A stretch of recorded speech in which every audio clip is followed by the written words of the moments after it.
Hello, everyone. So thank you for joining and welcome to the new session of VSA Online. Hi, everybody. Good to see new faces and well, old faces and new names.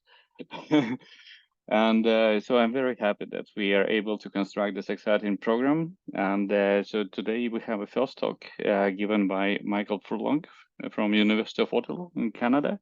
So Michel, without any further delay, so the floor is yours. So please start with making an announcement as you wanted to do. Oh, sure. Yeah, I guess the first thing I wanted to announce is that the Nengo Summer School is coming up. Currently, the deadline for submission of applications is the 1st of February, although there may be some flexibility on that. And we'll cover vector symbolic architectures and programming them in neuromorphic ways using Nengo.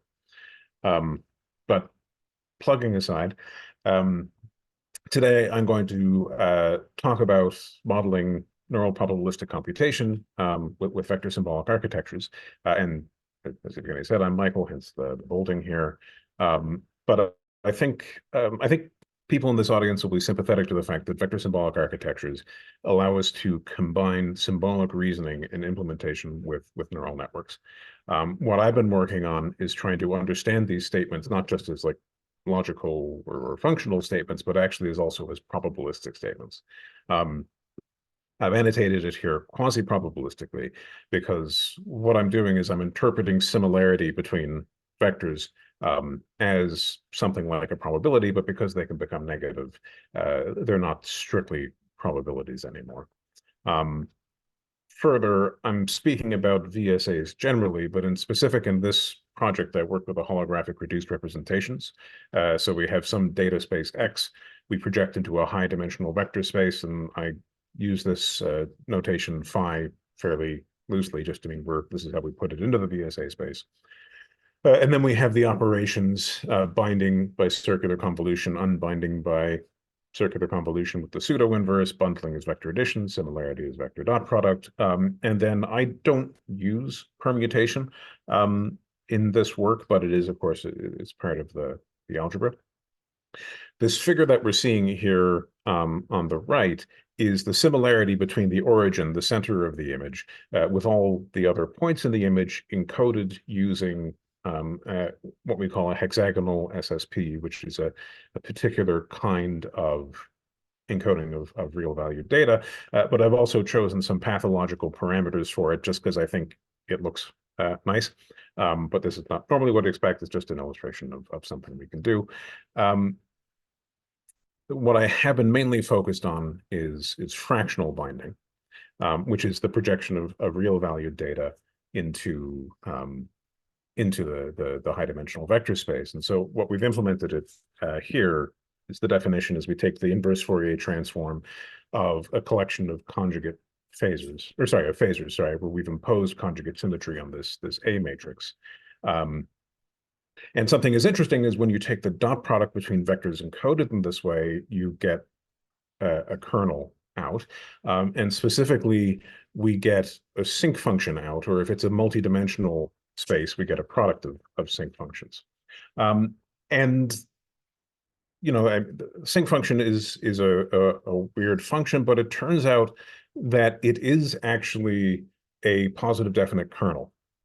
And I do actually need, I guess, to amend something in the document itself. I refer to it as a quasi-kernel, which is really just transference from quasi-probability over to kernel. But it is a positive definite kernel, which means we can use it in density estimation. So what we're looking at here, as you can imagine, having a data set D with a bunch of points, so that would be these X's here on the x-axis, or the crosses on the x-axis. And then the dashed lines are the similarity between an encoding of this data point. And I guess I should say, forgive me, I may switch between fractional binding, fractional power encoding, and spatial semantic pointers interchangeably. The latter is the terminology we've developed in the lab here. So this is this dashed line, or the similarity between query points all along the x-axis and that particular single point encoded using fractional binding. And then the solid line is the similarity between the query points phi of x with the arithmetic mean of this distribution, or the arithmetic mean of the data points generated by this distribution. And what you can see is something that looks like a probability distribution, but it does go negative, which again violates Kolmogorov's axioms.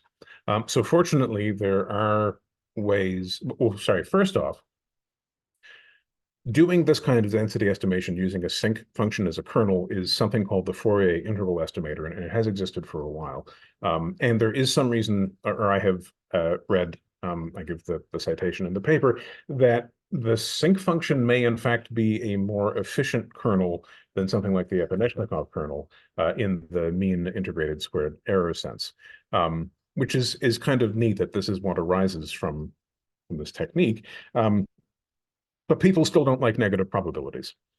So there are, fortunately, ways to convert it. So one that works with the sinc function in particular is this conversion due to Glad et al., where you bias the similarity and then you rectify it.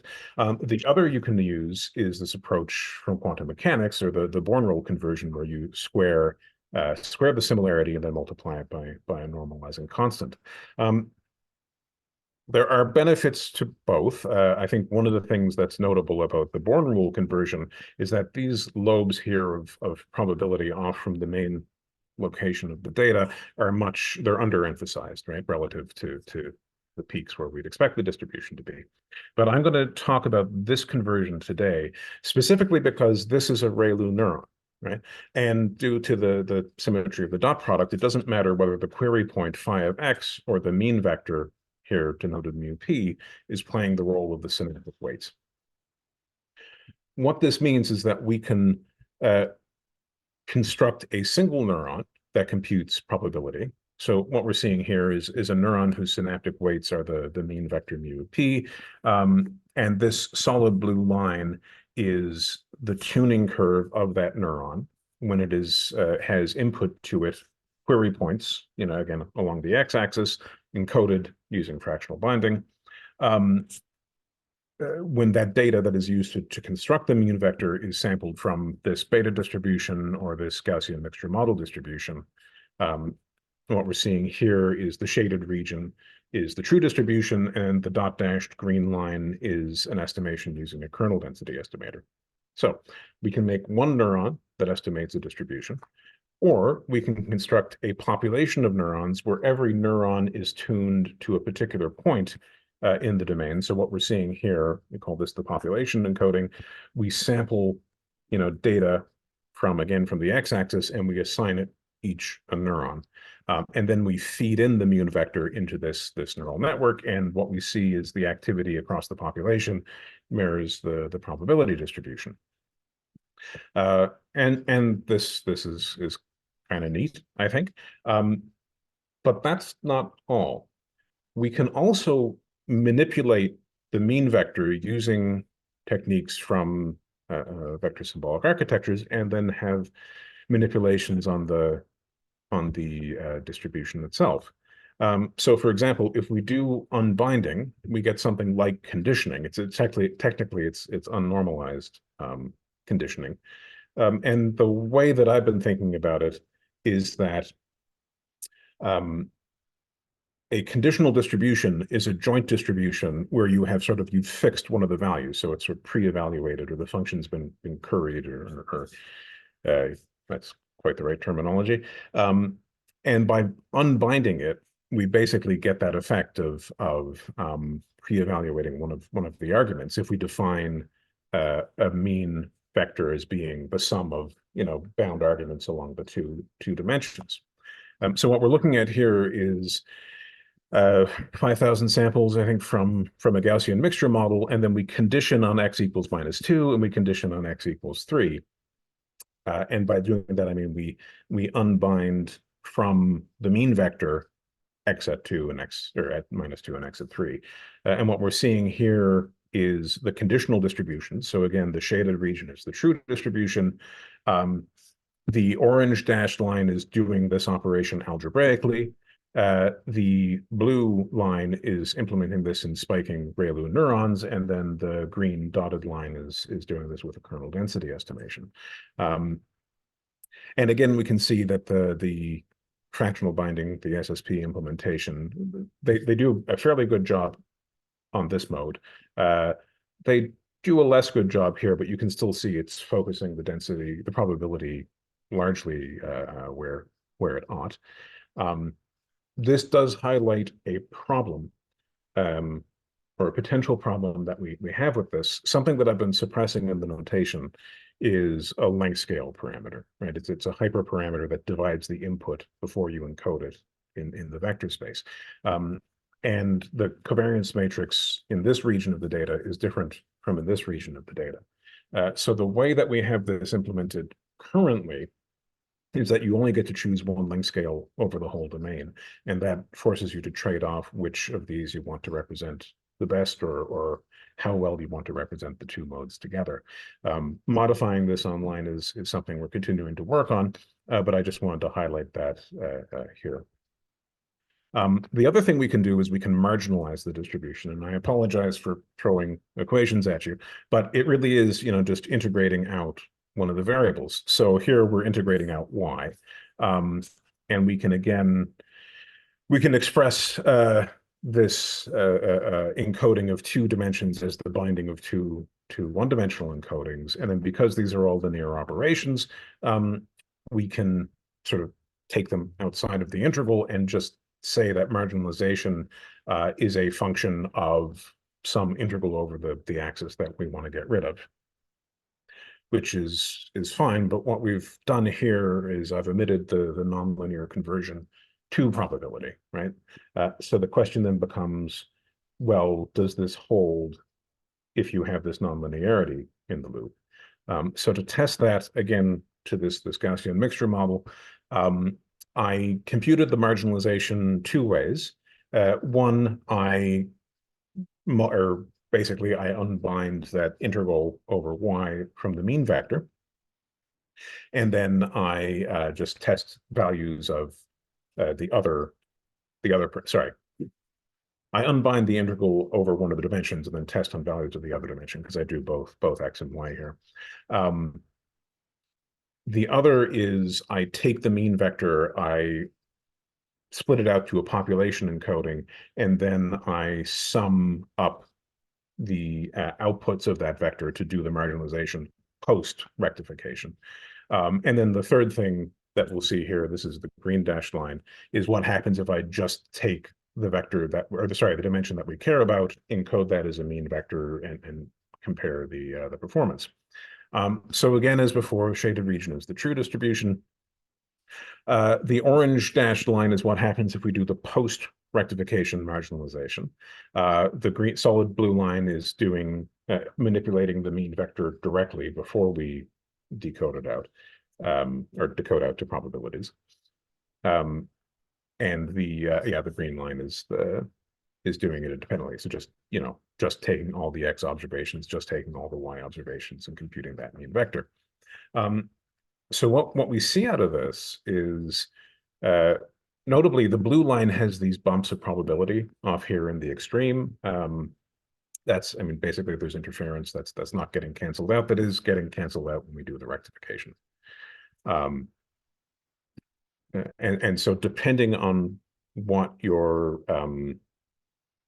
risk tolerance is, depending on what you can do, you may be able to get away with a pre-rectification marginalization, but it does come with this risk of that you might have these probabilities out here in the extremes. Manipulating it this way may encourage you to use something like the Born rule conversion instead of the rectification conversion. But point being is that you can do something that approximates the marginalization, or you can take the network and you can do the marginalization directly. It just comes at the cost of having additional neurons in your network. And again, just doing it on the raw data, doing the marginalization with only the one dimension is a reasonable fit to the pre-rectification distribution in the regime where there's the high density of samples from the probability distribution. So these, marginalization, conditioning, these are important functions in representing probability or manipulating probability distributions. the part where this starts getting complicated, the next thing I want to talk about next is actually computing measures of information. So specifically entropy. So again, we constructed a network where the input is the mean vector. There's a layer of neurons that represent sample points from the domain, and so their activity is the probability of those sample points. We then, using the neural engineering framework principles, we constructed a single layer neural network, single hidden layer neural network that computes minus p log p. And then these all get summed up into the activity of an output, which should give us the entropy of this distribution. And this, we can build this network. This network will do the thing if we allocate enough resources. And specifically this, when we introduce this log function, that can require a lot of resources to approximate well over the full range of operation of the function. And furthermore, if we're sampling the domain, we can get hit by the curse of dimensionality here, which is always a problem. But in principle, if we need this network, we can build it, and here's how. But there are limitations, right? So what we're seeing here, the solid blue line is the estimated entropy of the neural network that we constructed. This sort of ramp up time is just getting rid of transients from the initialization of the network. And the three methods that we compare, the spiking implementation, implementing it using spatial semantic pointers or fractional binding algebraically, and using the KDE, all overestimate the true entropy of the distribution. But the spiking neural network is the worst performing in this case, and there's two reasons for that. So what we see in this next graph is, again, the approximation of, in this case, a Gaussian mixture model using the fitting techniques we've described before. But what happens in the bottom graph, what we see here, again, the green dotted line is the KDE. This orange line here is doing the algebraic implementation. And what you see is, again, we have these off lobes that, again, are sort of, interference patterns from that are due to the ringing effects in the sync kernel. But we also have this gap between what's computed using the algebraic implementation and what's computed using the spiking implementation. And this error is due to the difficulty of approximating that log function off at the extremes of values or small values. So we can do it, we can build it, but logs are resource intensive,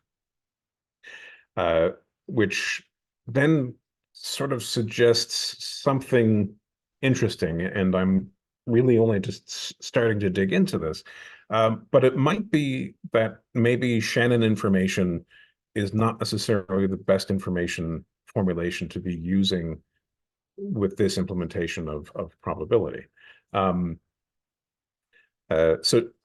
there's also proposed the Renier entropy, Renier divergence, which arose in the context of quantum mechanics, as I understand it, and Shannon information, Shannon entropy divergence are limiting forms of these expressions as this exponent alpha goes to 1. The nice thing about the Renier entropy is that we have one log, and then we have a sum, which we can easily do by just summing currents together, of some function of the probability. And so if we could conceivably get a neuron with a tuning curve that, say alpha is 1/2, we could approximate this exponent, then this might be a fairly low resource way to implement measures like entropy and diversion. But they do come at a cost. So once we leave Shannon information spaces, we lose the strong chain rule of entropy, which is to say that the entropy of a joint distribution is equal to the entropy of one plus the conditional entropy of the other, or the entropy of the other conditioned on the first. And it's that formulation that lets us do things like mutual information planning, or that kind of work, which is a subject near and dear to my heart. Although there are versions of conditional entropy for Renier information that do adhere to a weak chain rule for information. So this is just sort of like an interesting in future direction. But I think that to sum up this piece of work, that by using vector symbolic architectures, we have an interpretable in the sense that we can analyze, what the circuit is doing by understanding it algebraically, and a composable approach to probabilistic modeling in neural networks, which I believe can be a very powerful tool. Next, I would like to briefly highlight some alternative approaches to algebraic approaches to probability that I think we'll find are kindred spirits to the kinds of things that we do with VSAs. So I'd like to first talk about quantum probability, which was Pothos and Boosmeyer did a lot of work on this over a number of years. And they have an algebra over high dimensional vectors, which are the outer product, the tensor product and addition. They use, because they're coming from quantum probability formulations, they use the Born rule to convert to probability. And they've also found that by using this this formulation and using like non-commutative algebras, they can explain phenomena that occurs that have been observed by psychologists that can't be explained by standard probability. So the example we're seeing here is like with conjunction fallacies. So the people say that the probability of the setup comes from the 80s, is about a hypothetical person named Linda, and you're told a story about Linda, and then you are asked whether Linda is a bank teller, and then you're asked whether Linda is a bank teller and a feminist. And people will consistently answer the probability that they're a bank teller and a feminist higher than the probability of just being a bank teller. And in classical probability, that is considered to not make sense, because a person being two things should be at most as likely as them being one of those things. And so through this formulation, where they have this vector state Q that summarizes everything you know about the hypothetical person, and by projecting it sequentially first onto this axis of whether or not they're a feminist, and then onto whether or not they're a bank teller, you get responses that are more in line with what's observed in psychology, and that's a pretty neat response. They also describe entanglement, and how entangled states are more like what we get from regular probability, and I think that is analogous to what we're doing with circular binding and circular convolution / binding in this work. And of course, Terry Stewart and Chris Eliasmith proposed that these methods are compatible with implementations in VSAs, with implementations in neurons. So I think the interesting thing here is that they're using the outer product, and this is, as I understand it, they're using the Smolensk algebra, right? And continuing in that theme, there's again extensive literature in the field regarding kernel mean embeddings, which derives from work. I guess it starts back with like the random Fourier features approach to taking apart kernels and turning them into high-dimensional feature spaces, right? This is the kernel trick. So this work starts with the existence of kernels, produces feature representations from them, and then embeds probability distributions, so here P and Q of X, into some reproducing kernel Hilbert space. And this technique is very similar to what I presented as just summing up these vectors weighted by in this case weighted by the size of the data set. And then again, they're using the outer product and addition as the algebra for manipulating these high-dimensional vectors. And they have extensively worked out relationship between metrics on vectors and metrics on distributions. So like the L2 norm on the difference between these two distribution vectors that represent these distributions is upper bounded by the Wasserstein distance between the distributions. So I think sort of keeping an eye to the fact that the circular convolution is like a compressed version of the outer product, there may well be a lot of results from these things that we can borrow.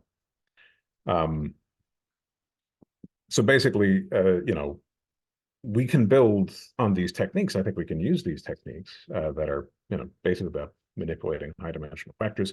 But I think that we as a community, bring valuable insights as well, in the sense that we do have this compositional language for constructing structures, data structures, right? Like that. It's not explicitly clear how you would represent more complex structures in the quantum probability literature, or rather, my reading to date has not made that clear to me. And then likewise with the kernel mean embedding, you can take kernels apart and you can get these feature space representations, but you have to have the kernel to start with. What I would suggest, and I hope I'm not being too bold here, is that vector symbolic architectures are, or can be, or some vector symbolic architectures are, or can be, a language composing kernels in the feature space. And if that is true, then I think that is, again, it can be a very, very powerful tool if we can recognize these representations from that perspective. Right, so that's sort of the meat of what I wanted to present, of what I've done. And I guess I should acknowledge that this is not the first foray into probability modeling with vector symbolic architectures. I know as Joshi and Kanerpa did work on representing histograms. I know Frady and Summer and others have also modeled probability distributions using vector symbolic architectures. And there is extensive literature on neural representations of probability. And I'm thinking foremost about probabilistic population codes. So this would be Ma and Beck and Pouget and company. And I think there's a possibility that the work is presented might be a special case of the probabilistic population code, but I'm still sort of hammering that out. But in terms of future directions, so really, what we have ahead of us is trying to reinterpret a lot of these cognitive models as probabilistic. And I think that different vector symbolic architectures may well impose different probabilities or probability spaces. And it's an open question, I think an interesting question, to see which one best describes cognition. And then other things I'm working on is trying to use VSAs to make models that are functional and that they perform tasks that are also generative, but that can operate in resource constrained environments. So this will involve exploring things like resource accuracy trade-off. As you see here, again, this is encoding using the techniques that I presented before. I found that to model this well, I usually need at least 1,000 dimensions. If we drop it down to 64, you can see it's sort of roughly following the shape, but it's obviously not performing as well, or not as accurately estimating the distribution. And I think the trade-off of how much resource you need to get the job done, or to explain observed behavior in animals or humans is an interesting question. Likewise, I mentioned about this in terms of the non-stationarity, but also just estimating hyperparameters for the distributions online is a challenging problem. Something I'm working on now is sampling from these distributions without leaving the latent space, or the high-dimensional vector space. So we've got some preliminary results on this. So this is an example from some work that we've done that's unpublished right now. And basically shows that we can get something that build a system that can generate samples from condition distributions, which is pretty neat. And then also, this is referring back to the kernel mean embedding research. There might be a way to use this to simplify the training of generative models. The example that they're giving here is of a GAN, right? So you have your generator that turns noise into some point in the space that you care about, and then a discriminator that tells you whether or not it looks like it belongs in that space, right? And then you train both of them, taking turns training, first training one, then training the other. In the kernel mean embedding literature, what they propose is if you have your projection into the high dimensional vector space that induces a kernel that's sensible for this kind of data space, then you can just look at the distribution or the distance in the mean vectors for the generated data and your training data, and that this should approximate or train up again. And they've got some preliminary results for that that seem to be promising. And I should point out that this Mundet paper, 2017, that surveys their work, and there's quite a lot of interesting stuff in there that I think we could all benefit from. So just otherwise, I want to acknowledge the collaborators, the people I've had the good fortune to be working with closely, and of course the people who have been funding this research. So thank you all very much, and happy to take questions. Michael, thank you. Thank you very much for this great opening talk. Just fantastic. I think you touched upon exciting problems. Well, questions? Please unmute yourself and speak up.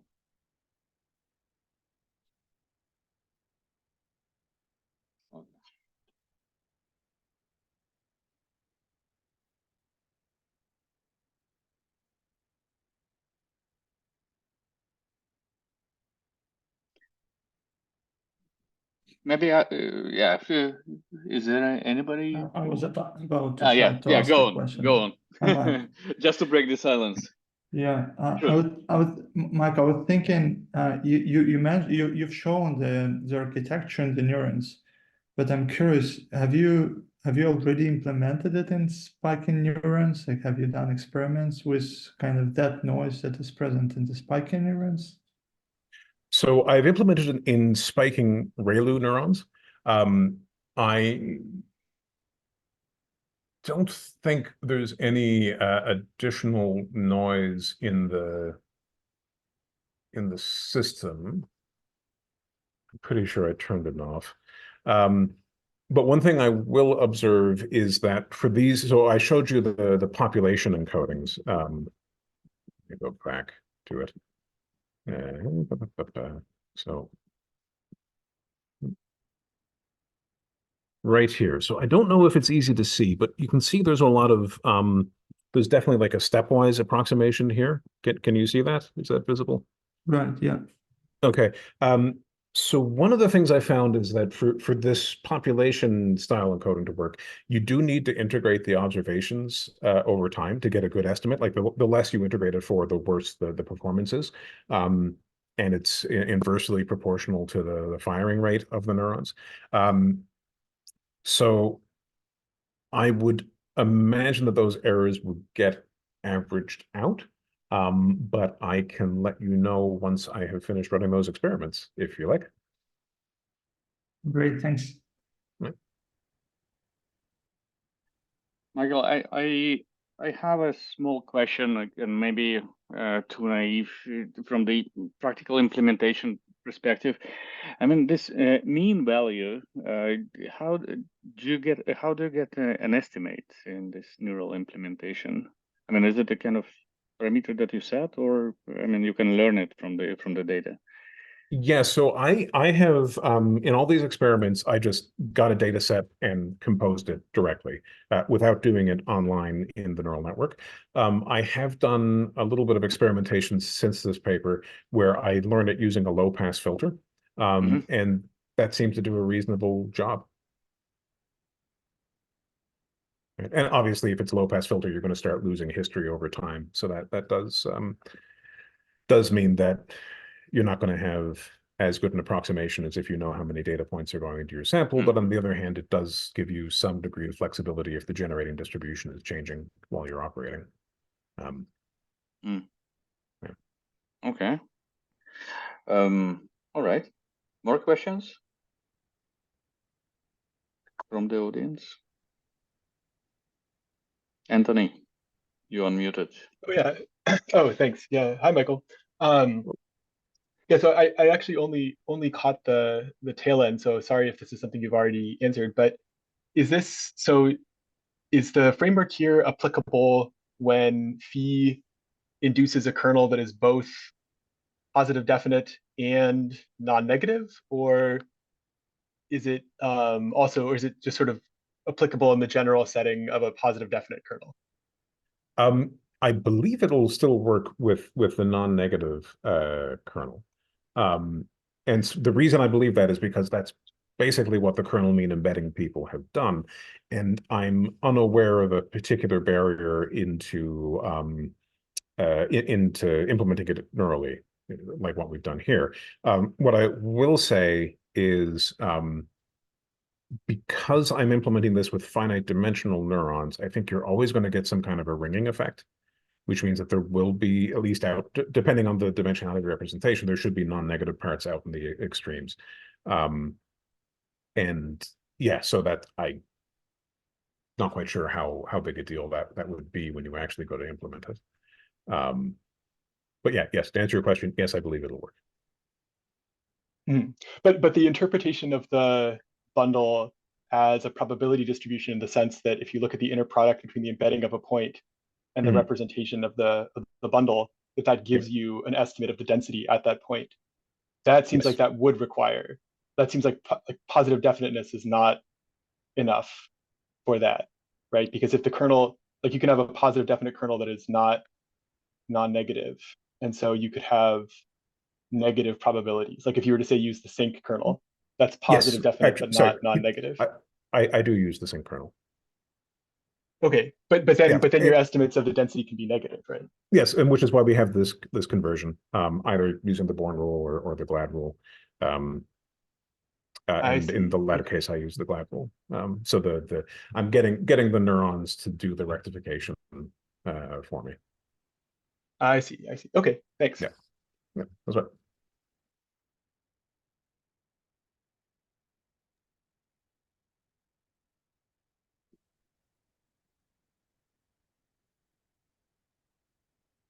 Any other questions?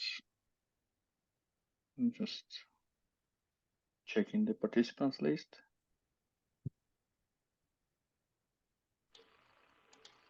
Tony. Yeah. Sorry if this is a super basic question, but so what is this probability distribution over? Is it over items, or is it over this, like this just points on a line? Yeah. So we have tested this with real values, one-dimensional real values, 2, 3. We've done mixed discrete and continuous values. Again, just two-dimensional in that case. Yeah. So yes, continuous values, vectors of continuous values, and sometimes discrete or mixed discrete continuous. But what we saw today, purely real valued continuous things. Right, yeah, over, right. So we're like a probability distribution over, like here, a value between what, -6 and 6. Right, exactly, okay. Yeah. Okay.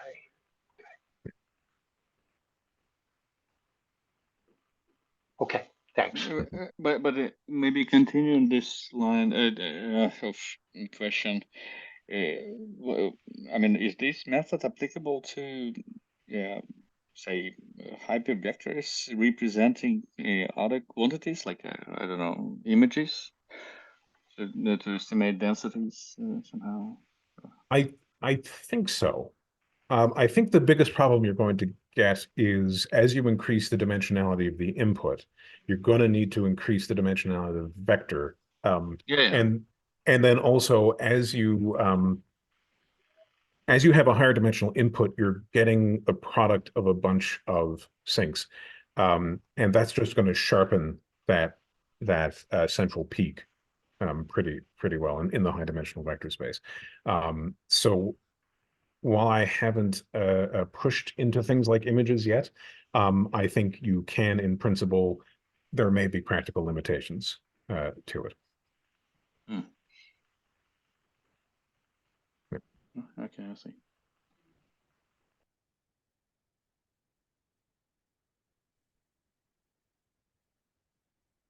So let me see if there are more people who are interested to ask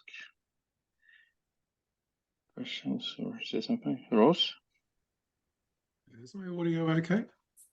Yep. Yeah, good. Okay, so I've just been having some technical problems. Hi, thanks for the talk, Michael. I think your terminology was population coding. So you are taking an initial representation through to a set of neurons, which then correspond to individual values of just make sure I've got that right. So I'm interpreting that as being specific values of, say, X. If X is the variable, you've got the probability distribution of. Yeah, okay. And which in spirit, that's sort of quite a localist representation. Yes.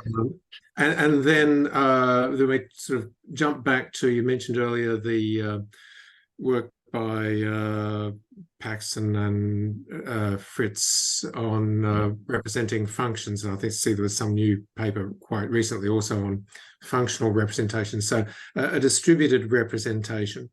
But it strikes me then that if you were to use, say, a distributed layer there rather than that localist representation, the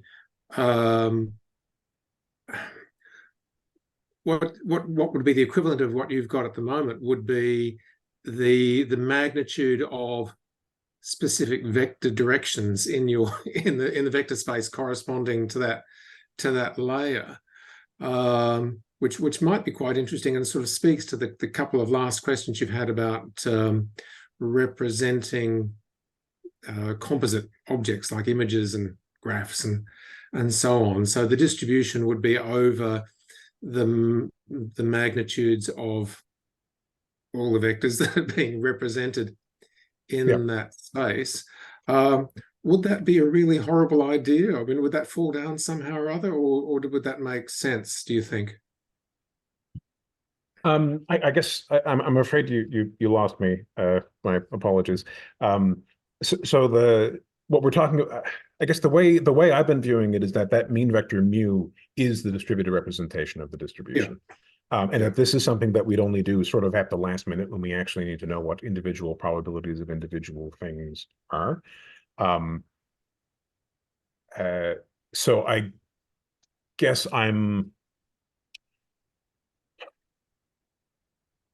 we could do something like, if we wanted to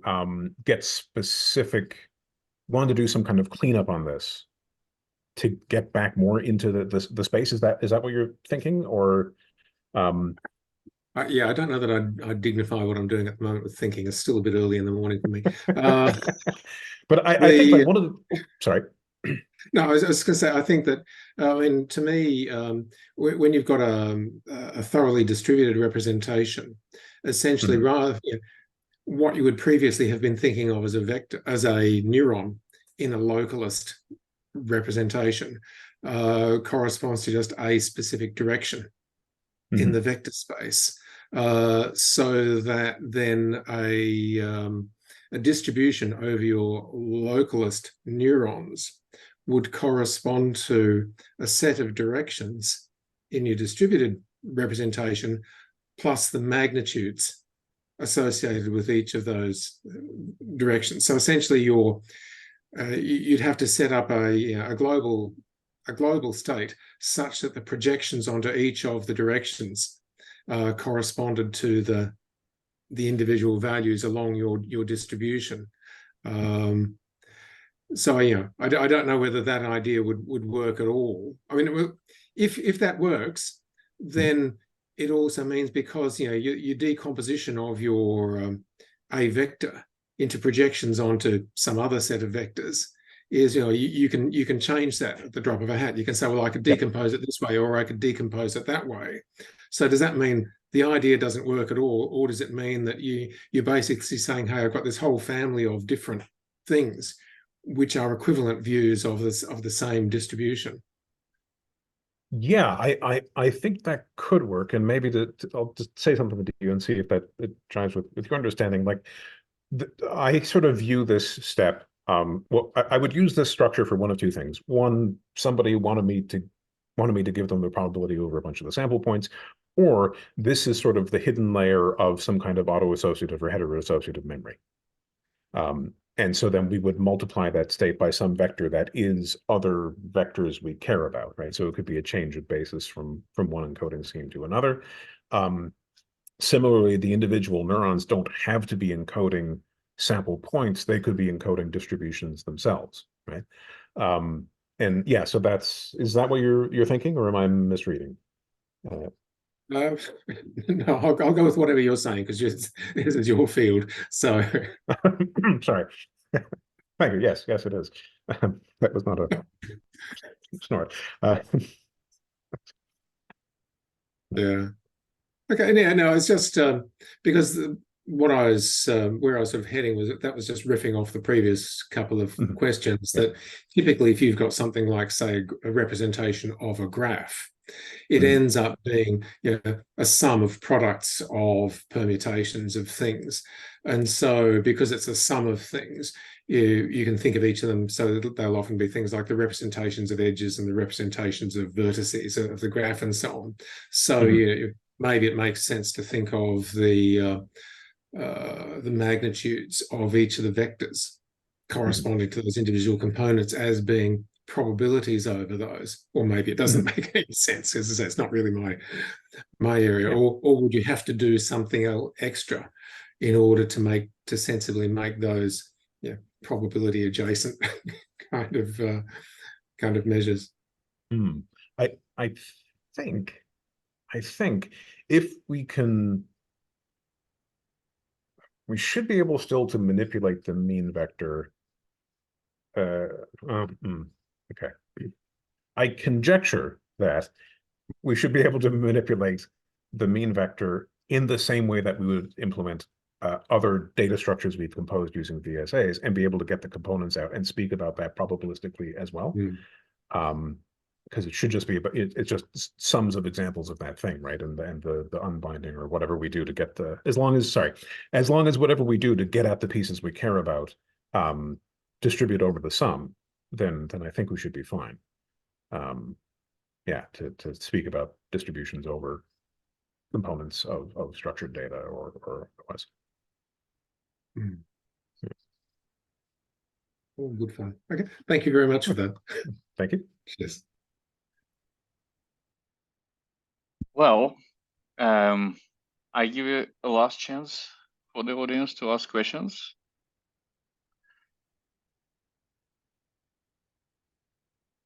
Okay, 1, 2, 3. Well, I guess more questions if they appear, so they can be communicated to you, Michael, directly. Thank you.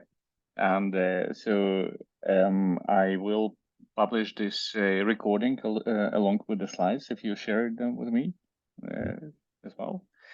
And I think by this we can end this webinar. So thank you, Michael, once again for this great opening talk, and thank you all for attending. And so see you in 2 weeks. So check the program on the website. Thank you. Bye. Thank you. Bye.